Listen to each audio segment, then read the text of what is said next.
everyone. We have a very special common room today. Why do we have a special common room? Because we are drinking a very special beer. I think we got to show this part too. Common Room Bitter from Pete Kavnar. Yes. He sent us a lovely little letter. He said, I was excited to hear Andrew's lament his inability to find a proper bitter down in a previous episode. While I can't guarantee this will rival Old Speckled Hen, I've brewed an ESB that I find will satisfy your bitter needs. It's very malty and sweet, so the bitterness is a little subtle. This is called Common Room ESB, a beer I imagine would be enjoyed at Magdalen College, which is the inspiration for the label. So that's what that coat of arms is. And then he offers some warnings about the beer. He was not sure if it was going to survive the journey or become oxidized. He said, I sent David and Matt 3 bottles, but Andrew got 4. Interpret that how you wish. Andrew will be respectable today. Exactly. I will be. All right. You already opened yours up. I've already got mine. I'm poured into Pints with Jack. Okay. Bottle opener. Oh, that was a nice hit. I have the power of Thor. Okay. Well, I should have used my Pints with Jack glass. Sorry. Oh, brought up that's my- yummy. Actually, all of mine are in the wash, so I'm a bit That's busy. real yummy. Oh, Pete. Oh, my gosh. You can smell the malt. It's actually really yummy. I may move to Pensacola. Excuse You're me, drinking it gentlemen. before- Gentlemen, Dude, we need to not toast. Gentlemen.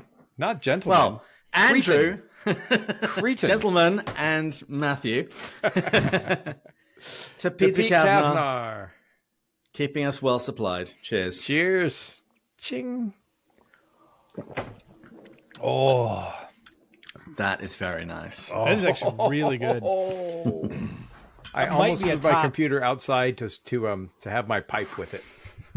That might be a top 3 beer that I've actually ever had. Right up there with I love Oberon. I've now become an Athletic Brewing non-alcoholic fan. And this, they're great. That's Nice, wonderful. nice Pete. and malty. This is how I like it. Oh man. Listener, sorry, by the way, I just finished a run. It's the longest one I've done in a while, and it was like 20 minutes ago. I thought I'd be de-sweated. I'm not. Pete, Comes with age. Seriously. You don't recover so quickly. my tendency is to hoard such treasure. But next weekend, I think I may pop out the other 3. I've got Matthew Clark. And of course. Michael Opezi coming for the conference in Annie Nardoni, and so we may have Does Peter sell beer somewhere? I don't Or know, does he but just if he make did, it at I'd buy home? it. No, this is good. I'm not actually joking. Did he say anything like that there in Slack? David, or is... I don't think so. I think he's just a homebrew enthusiast. He just said he wanted to send it to us because we're kind of great. 5.8 ABV for you beer brewers. It's made with English two-row, crystal, and cookie malts, along with East Kent Goldings and Willamette hops. Does sound like something out of Hogwarts, I'm just saying. The reason I understood some of that. The reason I did the run before this was knowing that we're going to be drinking beer, and it's 5.8%. I was like, all right, there's a 0 shot. I'm running and doing an exercise post common room. There you go. Lovely. Well, Andrew, you mentioned that you've got everyone coming over for the conference. So what's the latest deal there? What's going to happen? Thank you. Well, we still have tickets on sale. So far, both our profits and our tickets have exceeded what we did last year, including comps. We have 72 people coming. I think we were in the mid-50s last year. Well done. Thank you. Our children's track was a little bit shaky, but we just got a couple more signups, so we are still looking for a couple more kids to come. But that seems to be clicking along, even with the Will I get change a of discount? administration. What's that? Was he being Bushian? As always. Yeah. I assume this is a reference to your immaturity, not impending fatherhood. That's exactly right. I'm just working on my dad jokes, guys. Come on. All right. Not that there's any news yet. Kristen accuses me of Excuse me, I dad can't jokes, prep and I say I don't have dad jokes, but I do tell father jokes. which itself, I guess, is probably kind of a dad joke. Exactly. So, but yeah, things are looking really well. Kristen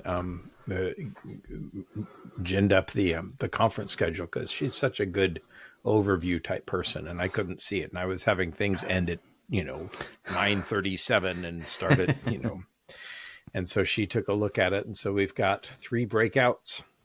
We have a reader's track and a bander track this time. Annie Nardoni and Michael Opisi, both graduates from Houston Christian University's Cultural Apologetics program. They're doing, instead of like an academic session where you read your paper and then everybody gets up and pontificates, they're bringing works in progress.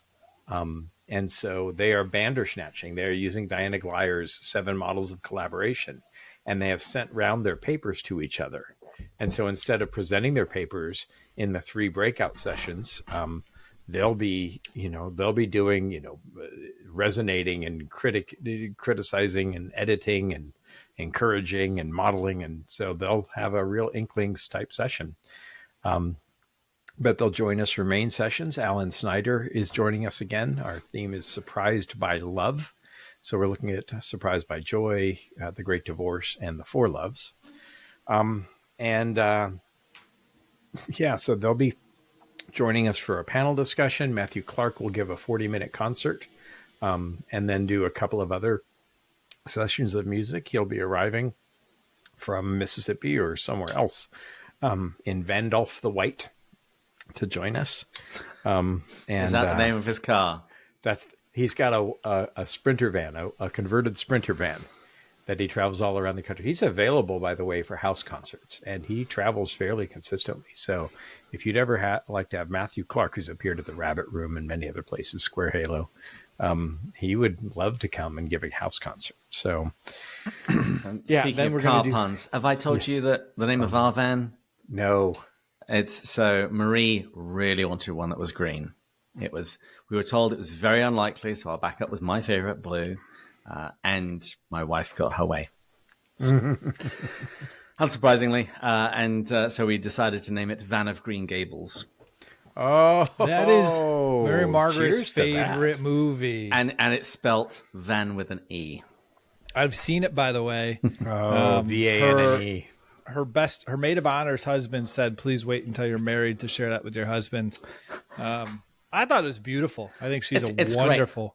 Yeah. I would really encourage you to read the book. It is. I found it incredibly Lewisian.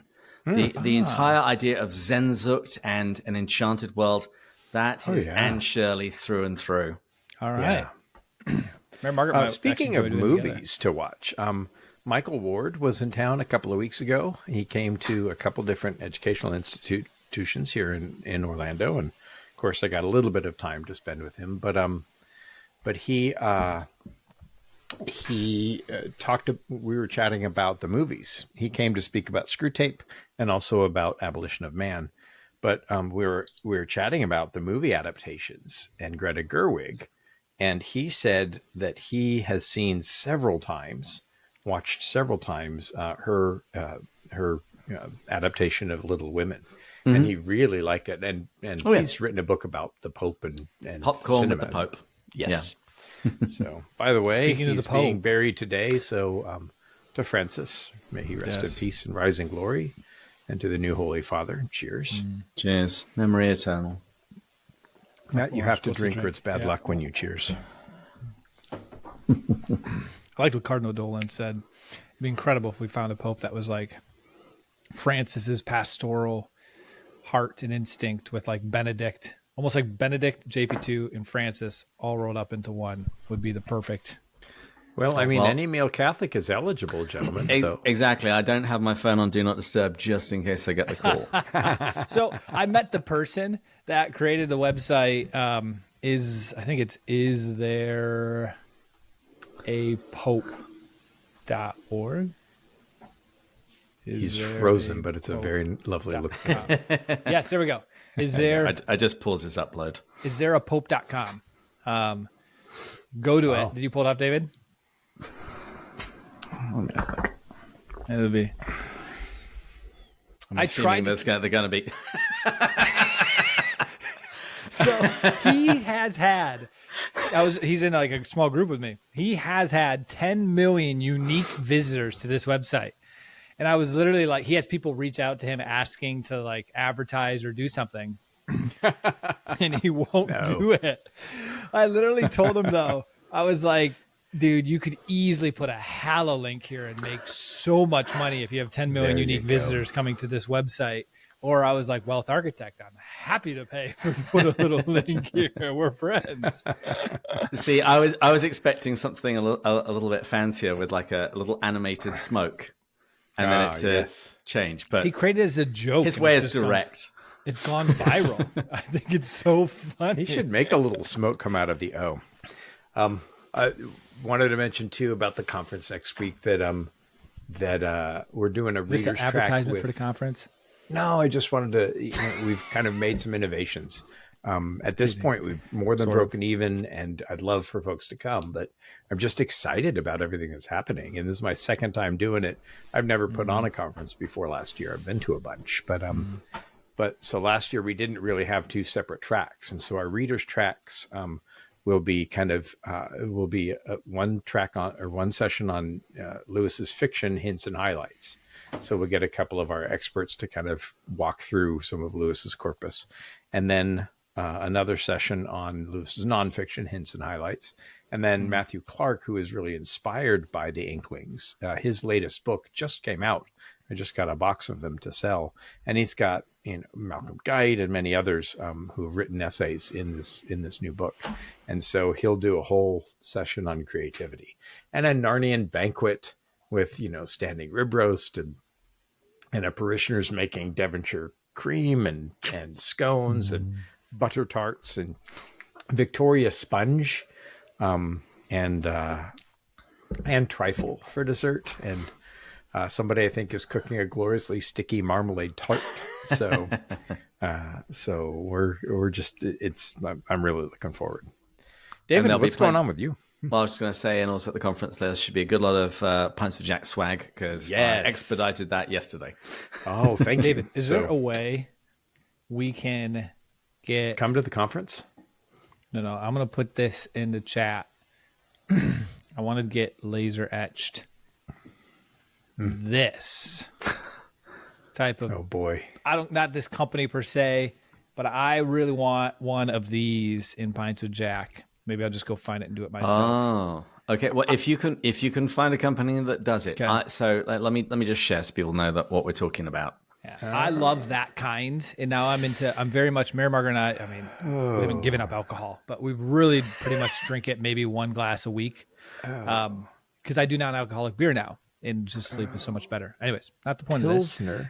So I keep this in the freezer. Class. Okay, yeah, I keep this in the freezer. But we need an imperial pint glass first. Well, that would be good too, but like I put this in the freezer. I'd love like 2 Pilsner glasses in the freezer. I do my athletic brewing in the evening. I love it. It's a fun little ritual.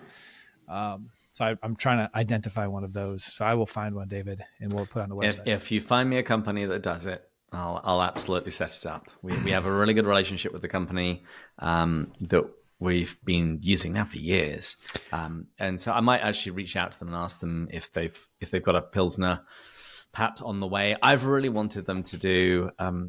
Andrew, I can't even blanking on the name of the kind of beer glass, the one with a handle and it's kind of bobbly. What's that called? Pub, like a pub glass. I don't know what it's called. Yeah, it's an old-fashioned pub glass.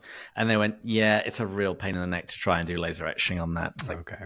I need to talk with you. I should have done it this year, but Scott Humston, who's a pastor in the area and also a magician. He does Christian magic shows and goes all over the country, schools and everything. And he's become a dear friend, came to the conference last year and has done all of our printing as a gift as part of his sponsorship. And he designed a logo. And in fact, if you go to merechristians.com, you can see the logo. I found it, David. Maybe you can put that up, David. Way overpriced. Hoping to get pins next year with the logo, and then maybe hats. So take a look at this, David. Way overpriced, but deep laser etched. Probably going to order one of these myself. A new thing that I'm doing. I'd love to hear y'all's opinion about some of this. Let's see. I wonder if anyone makes it through this entire common rooms. That's the point of these common rooms. Listeners, Yes. if anyone's still made it to this point in time, this keeps us from doing worthless chit chat on the actual episodes. This is our little, Nice. that's a very pretty company. I feel like that's an expensive one for singular price relative to our current ones. But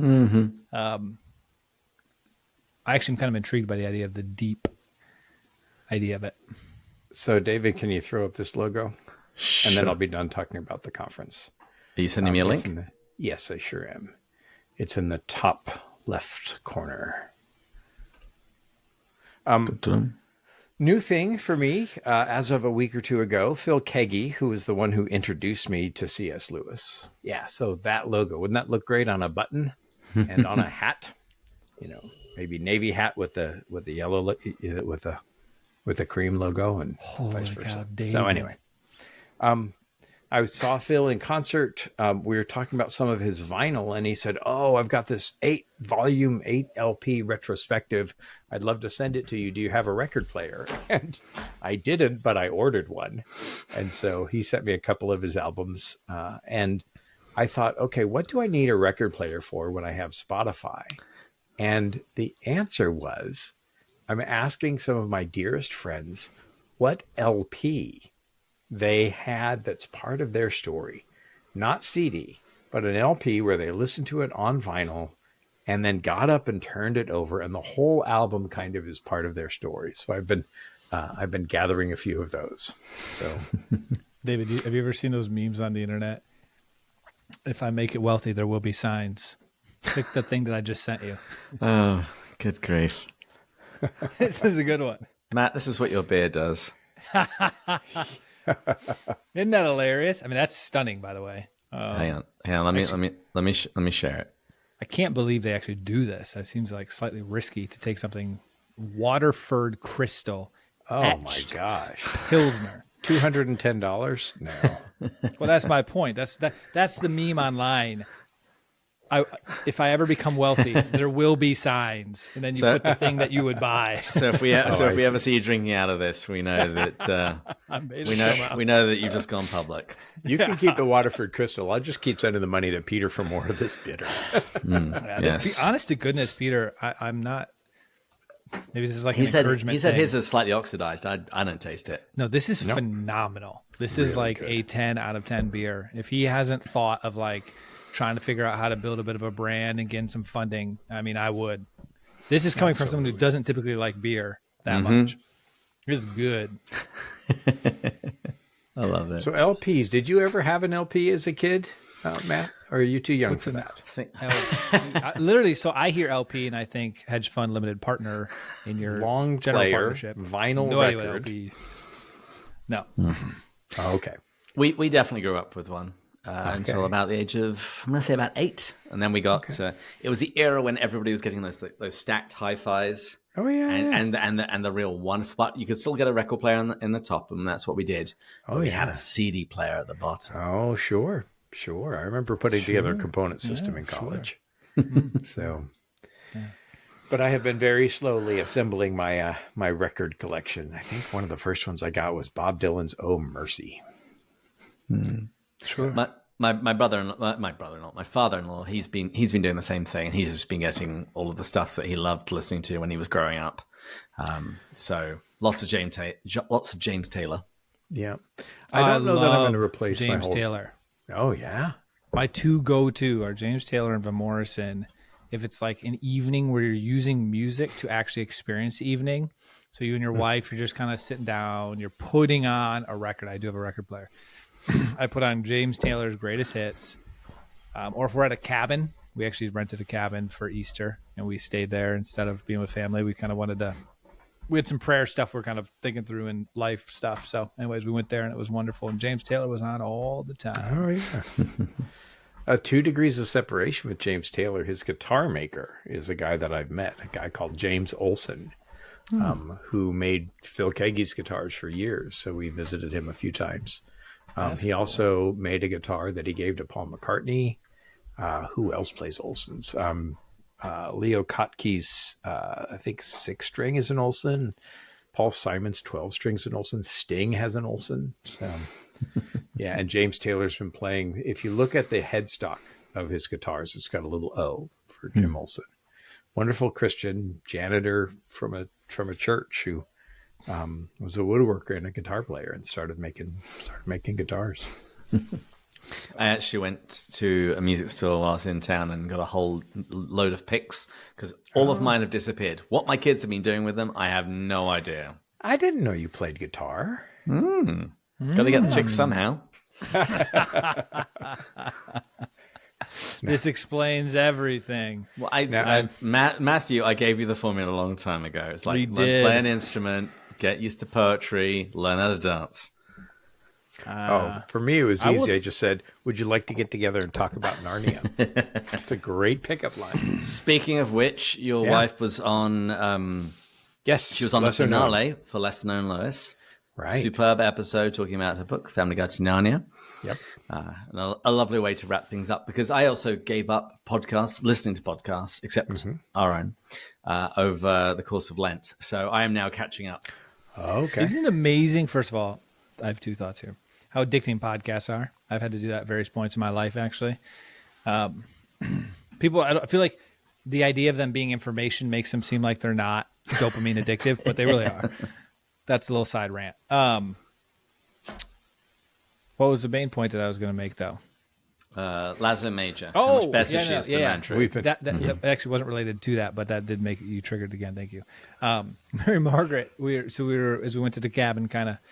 She brought a book, and she had no idea I did this, but she brought Patty Callahan's Narnia Once Upon a Wardrobe. Once Upon a Wardrobe, yeah. Loved it. Yeah. Had no idea that I've ever interviewed Patty. And so, And anyways, she claims she's a fan. I know. So she just finished it. Did she not read the acknowledgments in the back where Kristen and I are featured prominently? Clearly not. So I told her actually to give me a little bit of like a 1 or 2 sentences of, because she actually genuinely found it inspired her and like reinvigorated some wonder and awe. Work can sometimes keep you a little bit myopically focused, and so she really enjoyed kind of detaching herself with that. So I was going to send Patty a message. To tell her. Speaking of Patty Callahan, June 26th is a Thursday, and Patty and I will be in Atlanta, Georgia. It's finally happening. Yes, we have rescheduled. It'll be in somewhere in the Atlanta area. I'll look up the email and we'll get information out. But we're doing an evening conversation about Joy Davidman. So I'll fly into Birmingham on the 26th in the morning, and we'll drive up to Atlanta together and drive back. And then I'll be giving several talks at the cathedral in Birmingham. But Patty and I are gonna hang out finally, and well, it's what we do on the phone every time we talk. You know, it's like, hey, do you have 5 minutes? And an hour and a half later, it's like, okay, we got to get going. So yeah, we'll be talking about Joy Davidman in Atlanta, and we hope that folks can come. That's wonderful. Actually, speaking of future talks, Andrew and I will be recording a live episode of Pints with Jack at the C.S. Lewis Festival in Michigan. Yep. And we've finally settled on the topic. Thank you. It's going to be Till We Have Faces in the Rest of Lewis's Corpus, or something like that. Subtitle: What it's all until we have faces. What do they teach them in these schools? Yes, absolutely. So we'll be looking about. That's gonna be a fun talk.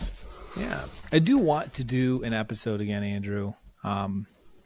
A single episode, honestly, selfishly, 100% for myself. Of like, this is my vision for it. 1 hour, you give a person enough that when they approach Till We Have Faces for the first time, it's the keys that unlock the magic and beauty of it. Because as you meet everybody, they'll always talk about how when you read it and then you read it again and again and again and again, finally it really starts to become powerful. And everyone does say, admittedly, they really start to love it after 3 or 4 or 5 reads. But I'm like, is there a conversation where it's like, if you have this info, you come into it, you will be able to see the incredible, profound nature of it, allegedly. Well, I wish I had, put such talks on my website. I gave an hour-and-a-half talk at the Wade Center years ago that does essentially that. And there's a couple of resources on mythoflove.com. It's probably not dumbed down enough for someone like me. So if I drive the conversation, it will be accessible for the masses. It is. I looked at the crowd and I thought, okay, somebody 60 points, 20 points IQ points lower than that. Let's see if I need. Tell you what, why don't we make that actually the penultimate episode of this season before we have our season finale? And actually, Matthew, I think you and I actually have a lot to contribute to that conversation. I think so, because I think we're both at the point now that we've seen enough gold in those hills, and it's Lewis himself also says that sometimes the advantage of the novice is that they don't assume stuff anymore. And so I think if the three of us put our heads together and try and come up with an episode where we are trying to do the prep talk before somebody reads Till We Have Faces, and then we send them this. Because actually there was a discussion about this on Twitter just the other day when somebody was asking, especially the chap who runs Mythic Mind. He was asking the question, when do you think people should read the original myth, not Lewis's myth retold? And I made my pitch, which is I think it should be between part 1 and part 2, because you then come at part 1 as blind as you possibly can be, but you've had enough preparation for part 2, and that led to some really interesting conversations. So I think that entire area of what should you do before cracking open Till We Have Faces, if you want to short circuit things a bit. One of the ways to approach that too is at the back of the book, there's a note at the end, and Lewis actually gives a quick synopsis of the myth. And so that's often helpful. And maybe that should be at the front or in the middle, if I'm right, because for me, all three. it's like here it is again. But yeah, I think I can make for a fun episode. So let's pencil that in for our penultimate. So we'll do that, and then we'll do the finale at the end. No, I like this idea, because even Mary Margaret, and this isn't meant to be a ding to the book, she really committed to it. She listened to it, and still she had a hard time as well. And it's a difficult book. Yeah, she's better than myself, of like open to wonder and awe and the imaginative and the experiential. We know she's better than you. You don't need to qualify in any sense at all. The thing is, it's purposefully difficult. I think Lewis is writing a character who he wants us to both identify and dislike. And he's he's hiding something. He's creating a myth, or creating kind of a riddle. And I think he hides it a little too well. But she is dislikable. It's a difficult book. It's a masterpiece, I think. Maybe too well, but then, we didn't know about Narnia and the planets until 50 years on, and it's a similar thing with Till We Have Faces. There's maybe also, we need I think, a planet Narnia. We need a planet. That's what I'm writing. I'm finishing up my grad work this next week, and then I'm starting to write that book with Diana Glyer. I've got a name, a name for it and everything. That's incredible. I'm excited for you, Andrew. Genuinely. C.S. Lewis and the Myth of Love. But that's a good name. I would read a book if I saw that title. I've been working on this since you were in your mid-20s. Yeah, I know. Actually, I've been working on this since you were in your teens. Seriously. It is a good title, though. 2006 was when I really started working on some of the stuff. So it also, I think that the prose is difficult in some ways, because I believe that Lewis is composing it in classical Greek in his head and then translating it into English. Which is not unknown in Lewis's honestly work. I think this book is like sales. I think David and I can agree this book is like the Salesforce of books. You have this product, and then you have a whole consultant industry that somehow helps you understand the product itself. But it also gets its tentacles everywhere, which is basically the talk. The episode that we're going to do in Michigan is all about it's everywhere. That's why I think this is... Or put another way, the themes that he is addressing there are everywhere in what he's written. Well, and that's a good analogy. That's what Owen Barfield said. He said what Lewis thought about everything was secretly present in what he said about anything. So. And spoiler warning, that's actually the opening quotation I've chosen for the episode we're going to do in Michigan. Perfect. Couldn't be better. So, Man, I'm down to my last sip. I wish I had another. I pint. finished it. I don't have anything Yeah, that to, was way too to good. lift, All right. to lift up at the end. Well, to Peter, I- and we'll well- we'll toast on. Well, hang on. Well, I did just want to highlight a bunch of stuff that's on our YouTube channel at the moment. Please. I've been catching up on the Half Pint episodes I've Yes, been doing. thank you. I have an episode with Emily Wilson, which just went live. She's written she's given a Screwtapian treatment specifically to women. That was a very fun conversation, and I got an advanced copy of the book, and it's now bedtime reading. I read Marie a chapter each night, which she's very much been enjoying. Also, Ben Reinhard, he's got a book called The High Hallow, and it's all about Tolkien's liturgical imagination. So it's square in Lewisian themes. It's the Kappa element, but rather than the planets, it's the liturgical prayer of the church. It's a wonderful book. Really enjoyed that. I also got to interview someone from the Museum of the Bible. Oh, wonderful. Wesley Vanne, because they've got an exhibition at the moment. It's going to be running through until February next year in Washington, D.C. It's called The Myth Made Fact. They've got tons of stuff. They've borrowed a good lot of things for the Wade. Andrew, I have warned him that if you visit, that he has to pat you down before you leave, because there's a lot of first editions. No, he just has to invite me. They even have Warnie's typewriter that they shipped over from the kilns in England. Mm-hmm. Yeah. And I also interviewed Justin Briley. He's been on Half Pints a few times. He's got a new book out called Why I'm Still a Christian. And he admits he just basically steals everything from Lewis. And so he's absolutely true. And I also made some... yes, I interviewed Annie Crawford. The episode is called The Metaphysics of Gender. So we've had an episode on the main audio stream looking at Lewis's view of gender, particularly in view of Perelandra. And with her, we retread some of the themes. We also look at the deeper Neoplatonism that was backing Lewis, as well as the really weird bits. And we're going to be getting to a particular weird bit in season 10 when we do that Hideous Strength. So that... I think what's so interesting, I love this. This is a wonderful thing.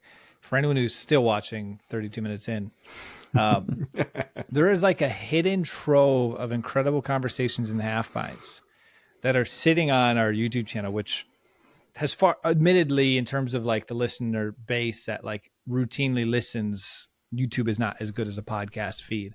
It's much closer than it used to be. Yeah, I think I'm referring maybe to like both the amount of actual listens versus subscribers. I know the subscribers are starting to get up there, but YouTube just tends to be, when you look at channels, 10% listen, where subscriber bases of podcasts tend to be a lot more active, routine, and then make it to the end. So there's this treasure trove of, I think, high quality content that is probably, in a good sense, I mean, like slightly underutilized in the sense of like people should start coming and listening to it. No, a good lot of people do, and that's why I was just drawing attention to it. And also the final one I wanted to share, I got an email from some guys, and I found they had a podcast, and it was called Ethan and Michael in a Room with Scotch.